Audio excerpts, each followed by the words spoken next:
Thank you very much. So today I'm talking about Lulik as the core values of Timor-Leste. This is still a work in progress. I wrote this article in 2012 and then already published, but I keep updating it with new information. So today's presentation, there are 7 points. I will start with introduction, and then Lulik and cosmology in Timor-Leste. Also Lulik and Timorese symbolism, Lulik in daily life, Lulik and external powers. I'm looking at colonial past, and then also Lulik in contemporary settings, and then conclusions. So, what is Lulik? If you are in Timor for some times already, you're probably very familiar already with this term. This is a Tetrunteric term, which literally translated as sacred, holy, or forbidden. This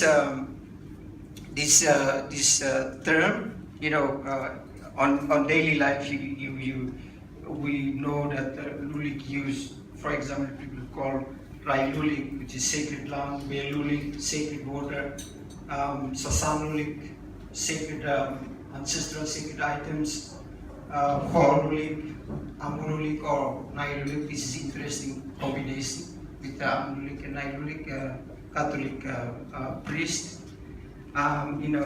This idea of Lulik during colonial time, it's subjugated as an idea, as a concept. It is subjugated because I think for colonial it is very dangerous because it brings people together, create a strong unity, which is, I think, for colonial it's a little bit dangerous because it can bring uprising. Therefore, they try to suppress it. They put it in inferior position as a knowledge, as a concept, and then label it as something negative, and then try to ask Timorese to get away from it, and label it as something negative, something not good, uncivilized, something uncivilized, something like that.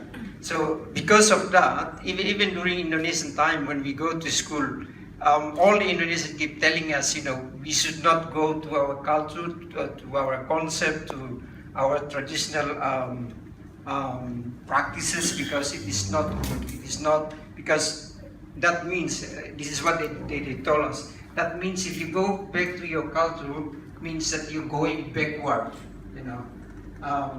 you are not learning something civilized. You are not embracing the civilization, the civilized ideas that they bring into the country. Because of that, the Timorese develop a sense of cultural insecurities. For many years, we are a little bit ashamed to talk about what we have, the ideas, the concept, the practices that we have.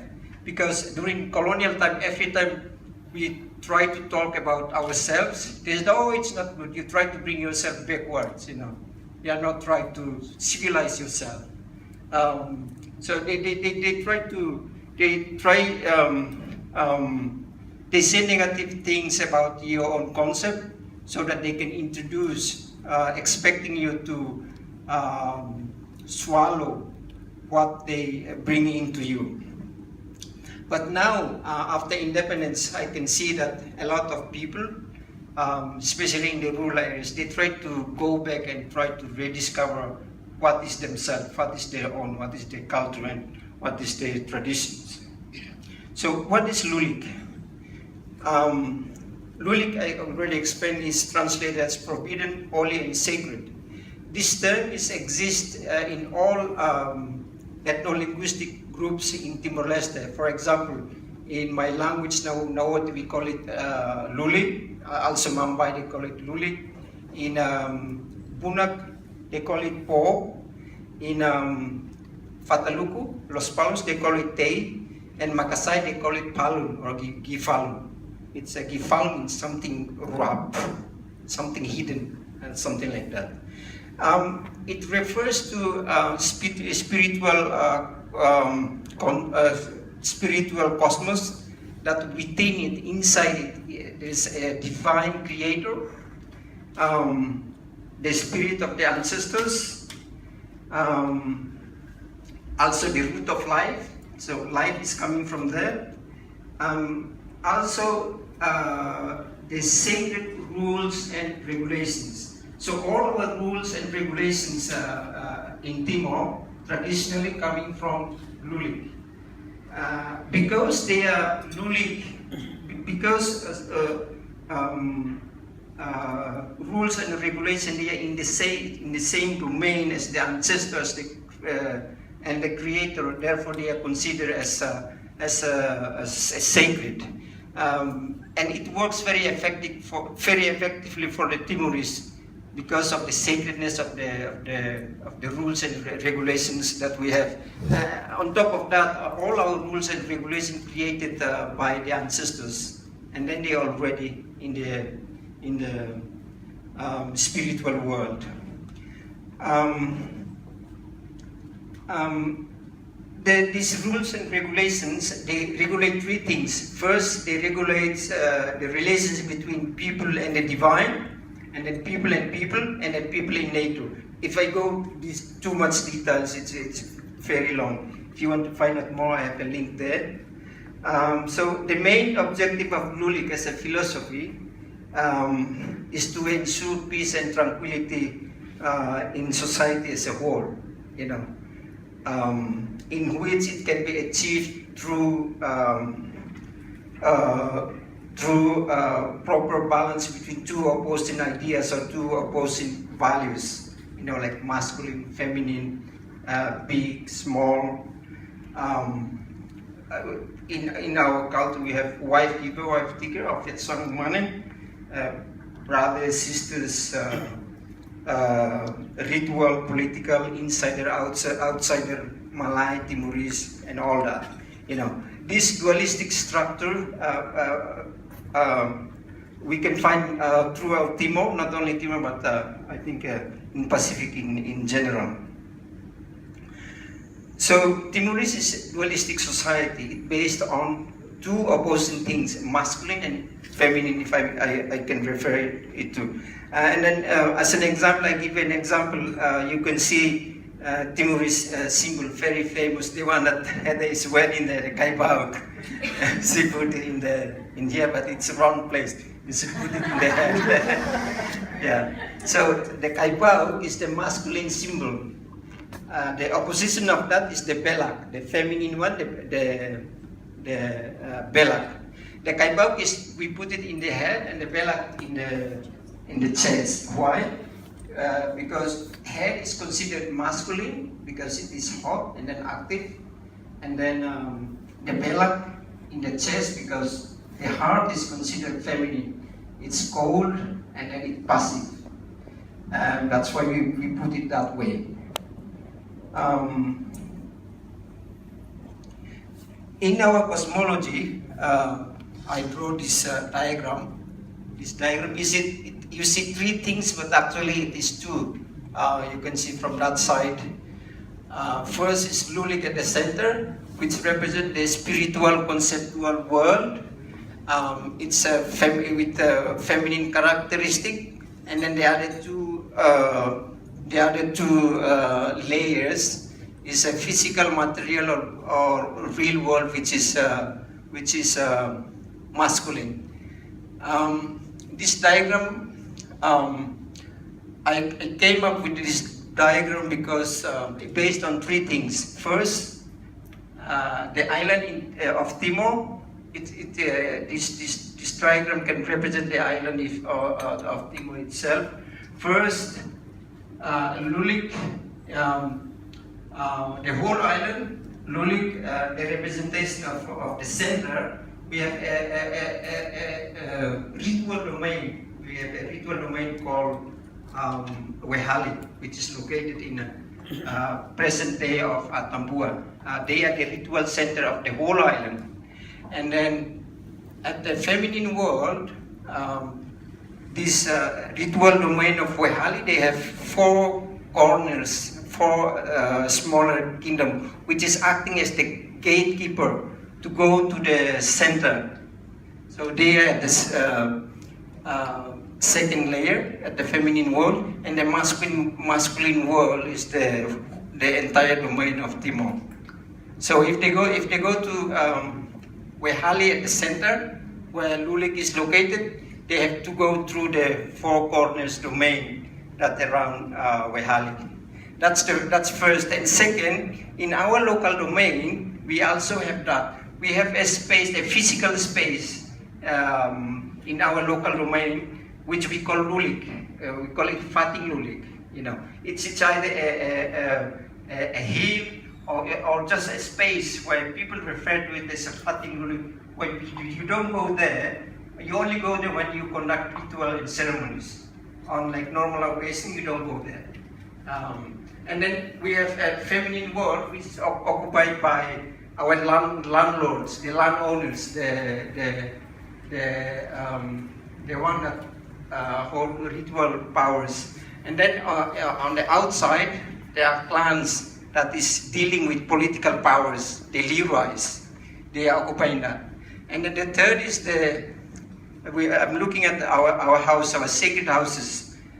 The space where Lulik is, that's the place where we store our sacred items. And then we have the feminine space, it's a physical space inside the house. And then we have masculine space as well. I will explain to that a little bit later. So the relationship between the 3. Lulik at the core is the most important element because it holds the most important value for the society, which is the root of life. And I already explained that the creator, the spirit of the ancestor, and rules and regulations, they all in that domain of Lulik. And the feminine world is ritually superior but politically inferior to the masculine world. That's it, the masculine is politically superior but ritually inferior to the feminine world. The feminine world represents the idea of peace, fertility, and tranquility, while the masculine represents the idea of strength, security, and protection. In real life, the two or 3 worlds, depends how you look at it. World must complement each other to balance each other in order to achieve peace and harmony in the society. If these two or these 3 worlds out of balance, we can put society at risk of falling into catastrophic events. So in our life, we try to balance the 3 all the time. We realize it or not, but this is what we do.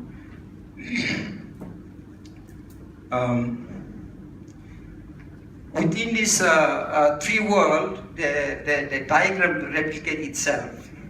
So it infinitively replicates itself. So within the masculine, they have that diagram. Within the feminine world, they also have a diagram. I just put that bigger version here so that you can see it. So that means that, for example, this little diagram inside, they can represent a local domain, for example. So that means that they can have their own rules, their own regulations, and whatever they consider as sacred, they can put it in their local domain. So each domain, its settlement, its village, probably they have their own. That is not the same, the next village, for example. So let's look at what is in the masculine and feminine world. This is the entities or things that are in masculine and feminine world. It's not very clear in this diagram, but you can see it there. For example, nature is considered feminine because it is silent, it is passive, and in the masculine they are against people. And then we have a wife keeper, which is in Tete we call it umane. In the masculine, wife taker, the one that taking woman as their wife, that clan.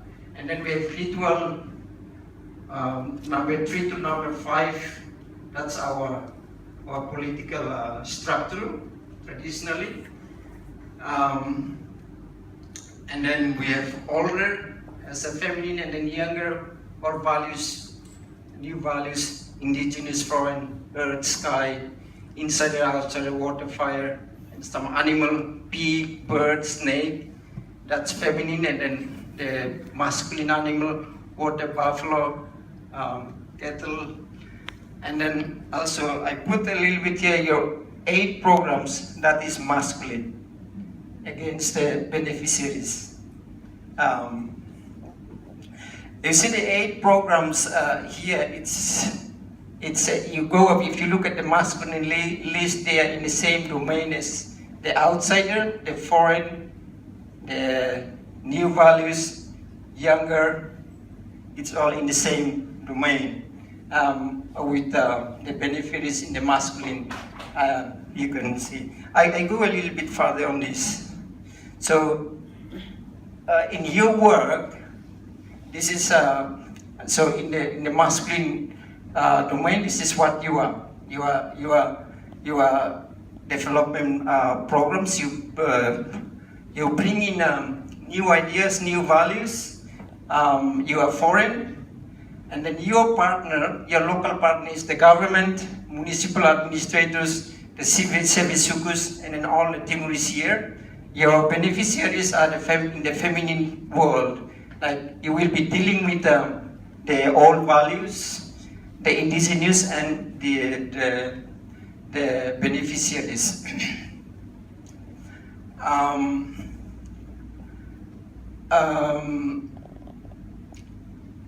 You see, as development programs, you see your several of your partners, the structure. They are very important. They are the gatekeepers. Without them, you cannot access the people, because this is what we are. For example, if you want to go to a suku, you have to go through the Sefi di Suku. Without going through Sefi di Suku, people say, who are you? You know, they're probably suspicious. They probably say, what you are doing here? And they treat you as an outsider, and they're suspicious, and probably they don't accept you. But if you go through their structure, through the government, through the municipal administrator, through the Sefi di Sukus, you will be welcome. You know, you can talk and sit down and discuss. You know. Then you will be accepted. But if you ignore that, I think there will be some problem, because the feminine domain here is very for us. It's a private. You know, it's a private. So, and unknown people going in there, we feel very uneasy about it. You know what you're doing here. That's why we keep in our tradition. Sefi di Suku, traditionally we have the Leroy. Leroy is the gatekeepers. They want to deal with the outsider, like development workers, like you guys. How to successfully to implement your program? It is very important. Timorese are very open-minded. You know, they are very open to new ideas. But what you need to do is a lot of communication, consultation,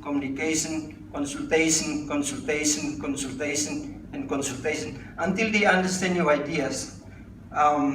If they don't understand, they just refuse it.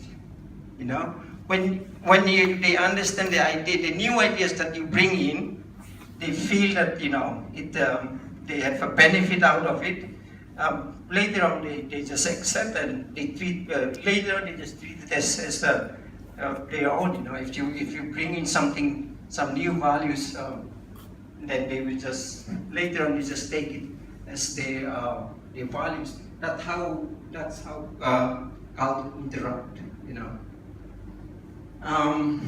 But in here, never make assumption. You know, never make assumptions. Timorese are not stupid. They are not stupid. They're very smart. They don't speak your language, use the same term you are using, all the fancy development terms, but they understand. I give an example. People go try to campaign about stopping domestic violence. They ask people, do we have domestic violence here? And they said, oh, domestic violence, we don't have it. And then they said, husband beating wife, oh, that's every day,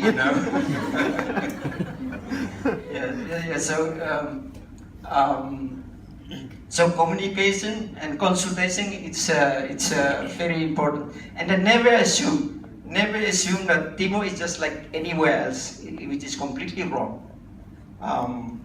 Some programs, some ideas maybe work somewhere else, and sometimes not necessarily working here. So better check first with local people. I think that's a little bit about your work. We move on to our symbolism. The most important symbol that we have is with our sacred houses, with our Lulik.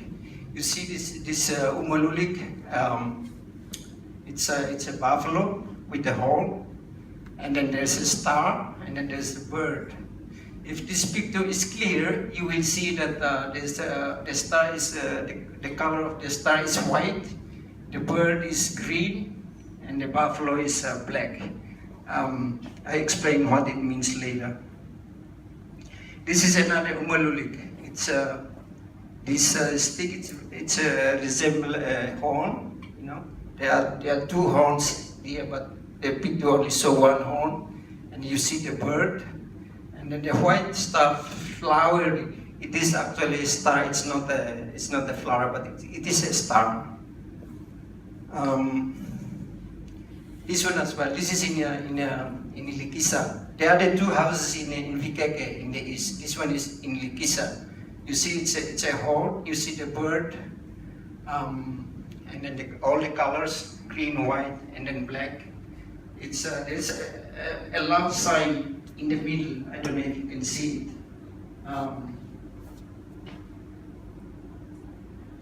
This house is also of Tokolede people in Ikisa. I think the color washed off by the rain, but you see still a horn, and then a star, and then a moon.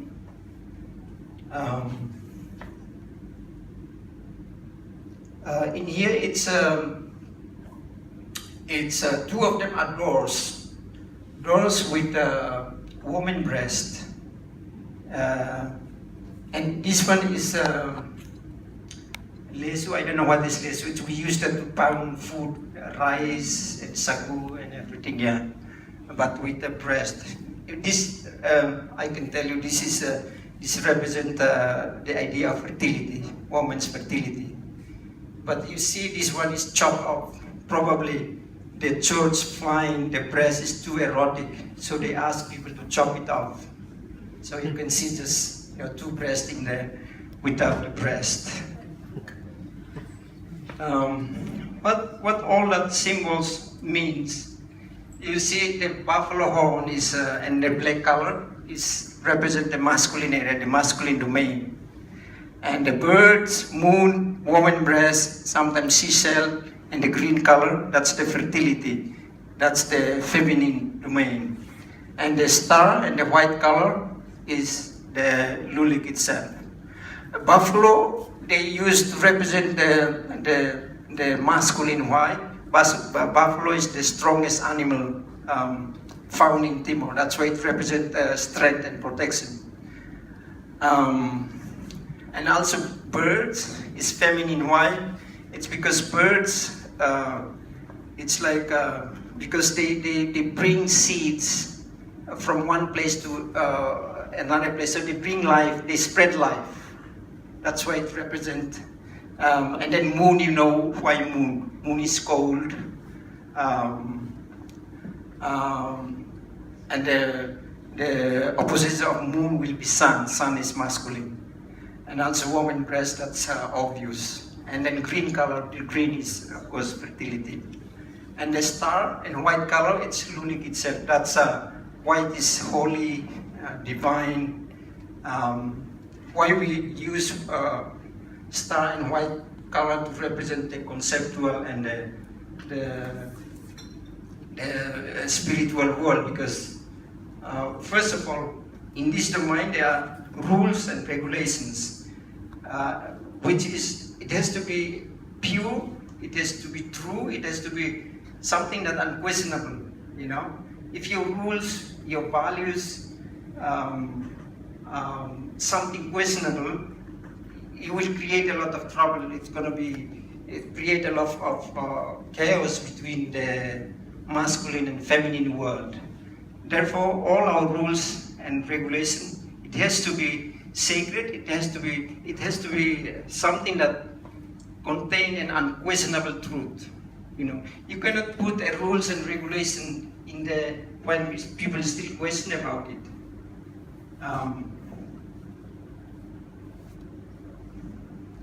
I just show you some pictures of the Lulik, of the sacred houses.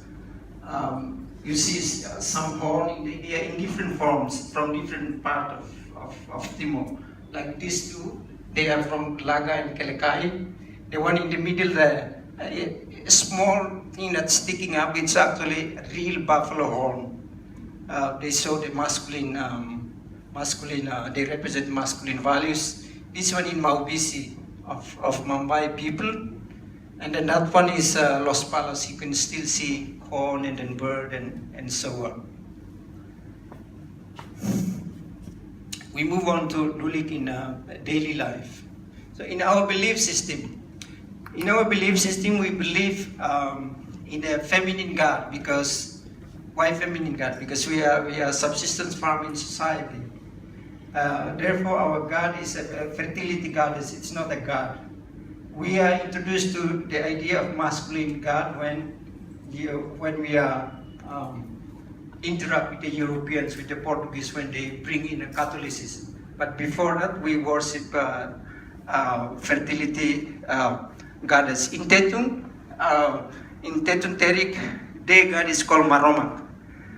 Maromak nowadays people think Maromak, they associate it with the church because church adopted the term, and then inside the church it's already a masculine god, which is called Aman Maromak.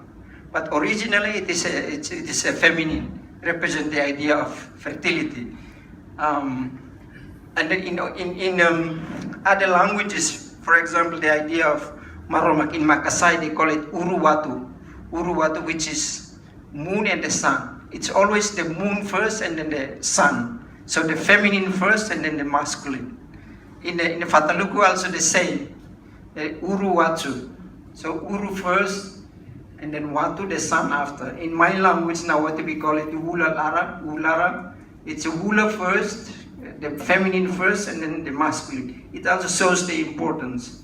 It's the emphasis is on the feminine side, not the masculine. The masculine comes later.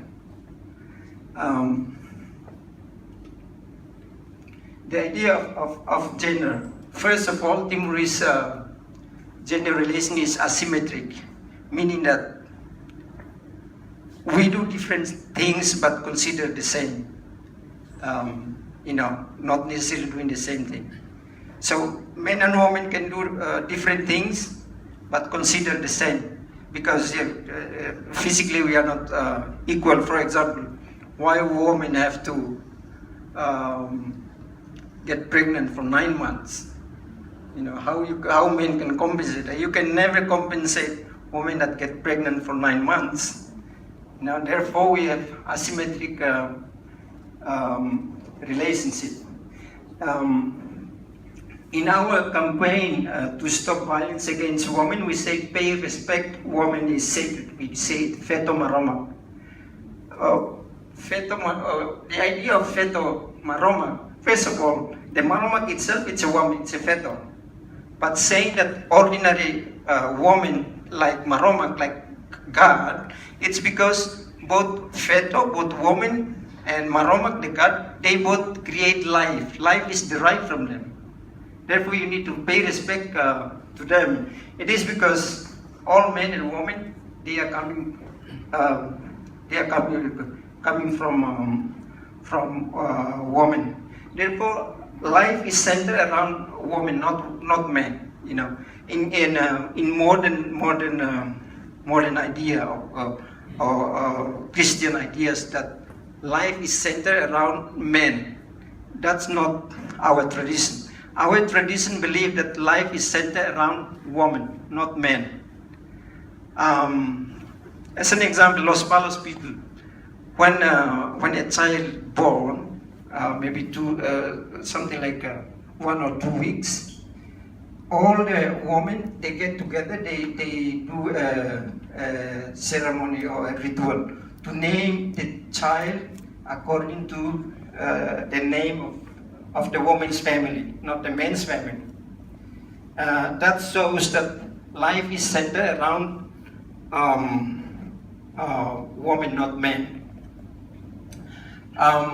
Why it is important? It is important because when you say life is centered around women, that give a status, give a woman a very high status in the society. You know, when you describe life is coming from men, or the idea, for example, like Eve is coming from Adam's ribs, woman position is very weak in here because it's always dependent on men. But that's the idea that we consume at the moment, you know, general Timorese. Also because when Catholicism is here, they describe woman as sinner. You know, the original sin is attached to men. It changed Timorese idea. They started, oh yeah, they are the one that caused the sins, you know. We all have sins because of that. So they're starting to look down on women. But traditionally, it's not like that, you know. Imagine 500 years of occupation and you keep hearing these ideas. You know, you completely forget about what is your own. You know, for example, Maromak, when I ask it, where do you think Maromak is from? It's the church. But it's not the church. They pick it up from our tradition and they put it inside the church. The idea of parlake. General people, they criticize the practice a lot. That is contributing to domestic violence and so on. But I don't agree with them. Parlake is actually, it is good because with this practice, Timorese families expect to have equal number of boys and girls in the family because of this. Why?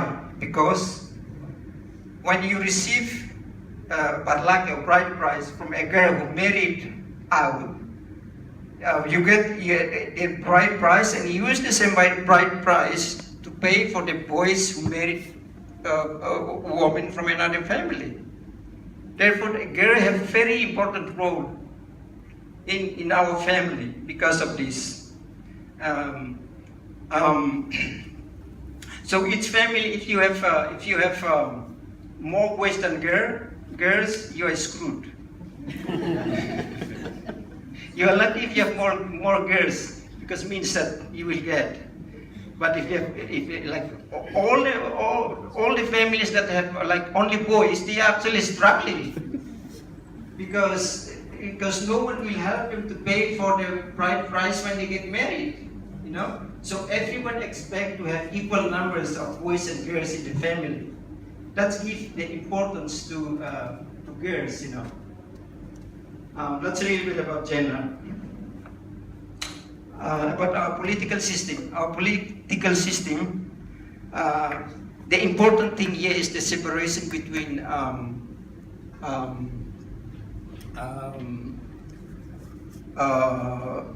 between authority and power. Authority is feminine, power is masculine. You know, we separated both, and then what surprised me is that we have oral tradition. We are not very articulative people, but we understand the idea of check and balances way before the Western political system does. Because in our political system,